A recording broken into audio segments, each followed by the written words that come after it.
Okay, so you know how we're always on the lookout for these really fascinating personal takes on big life questions? Yeah. Well, you recently shared this blog post with me, and it really got me thinking. It's titled, hold on, let me get this right. Opena Arsinos Milan? Right. Right. Which, for those of us who might not be fluent in Japanese, translates to Why Do Parents Raise Children? Mm. It's by this person who goes by T9LD online. It's quite the deep dive, into the motivations and the kind of almost soul searching that goes into being a parent. Exactly. And that's what we're going to do today, kind of unpack this whole piece, see what resonates, what makes us think. Sounds good. So right off the bat, the author starts with this quote from a book called Lazy Psychoanalysis by Kishida Shu. And it's a pretty loaded quote, I gotta say. Oh, yeah, for sure. It says, human childcare is a considerable burden, and each person must find meaning in it. I mean, that just sets the stage, doesn't it? It totally does. Like, bam, here's the challenge. Now what's your answer? And you know what struck me about the author's response? They don't shy away from those burdens at all. But their answer to this why question is so clear, so resolute. Like they've really wrestled with this and come to a place of, well, you could almost call it conviction.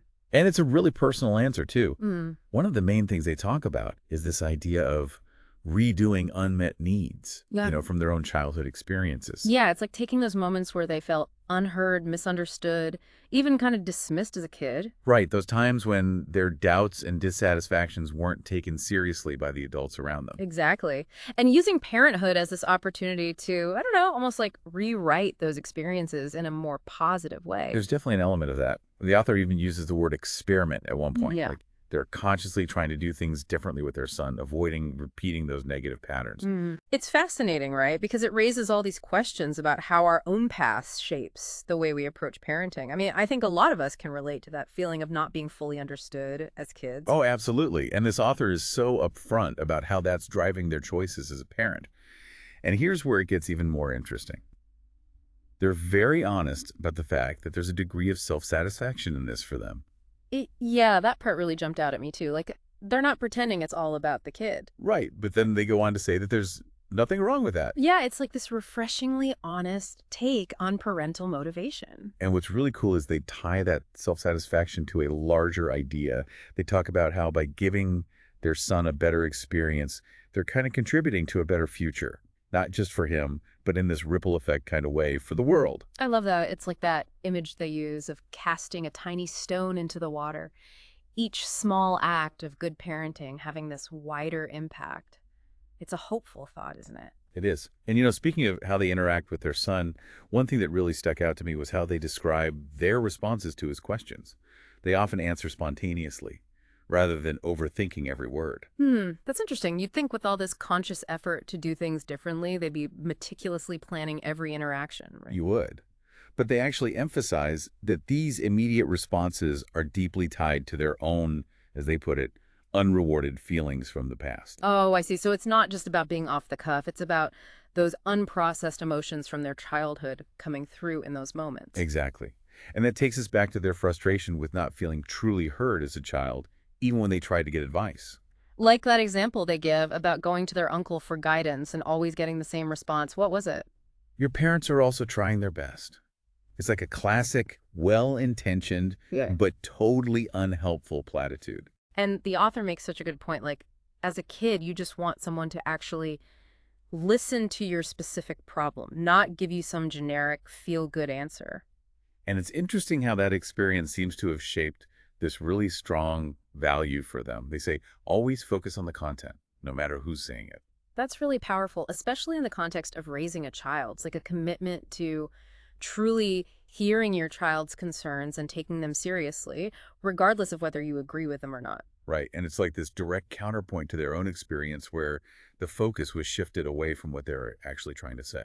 And then there's that really moving anecdote about their son resting on their back while they're reading, just their cheeks touching. It's such a small moment, but the feeling it evokes in the author is so profound. It's like they find this incredible sense of gratitude, of being repaid for all their efforts, just in that simple act of connection. And the way they describe it, it's almost like they're able to experience that moment from their son's perspective, feeling the innocence and pure affection of it.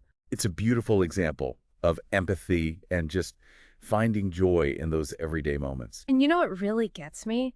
They talk about these moments as facilitating a rescue and reconciliation with past versions of themselves. It's like their son's affection, without even knowing it, is helping to heal those old emotional wounds from their childhood. It's so powerful. It makes you think about how much our own past experiences can shape our present, even in ways we might not be fully aware of.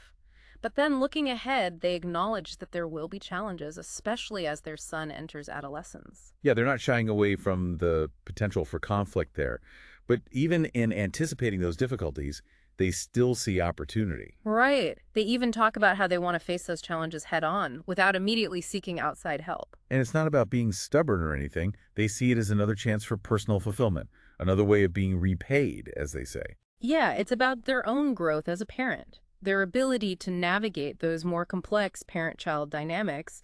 And that example they give about their son potentially asking about the meaning of life one day is just perfect. I know, right? Like, they're not going to try to give him some definitive answer or brush him off. Instead, they're going to acknowledge their own struggles with that question, invite their son to share his thoughts, really make it a dialogue. It's such a different approach than what they experienced, right? It's Yeah. not about the parent being the all-knowing authority figure, but rather someone who's also on this journey of discovery alongside their child. Exactly. And throughout this whole reflection, they keep coming back to this feeling of being continually repaid and engaging this ongoing reconciliation through these interactions with their son.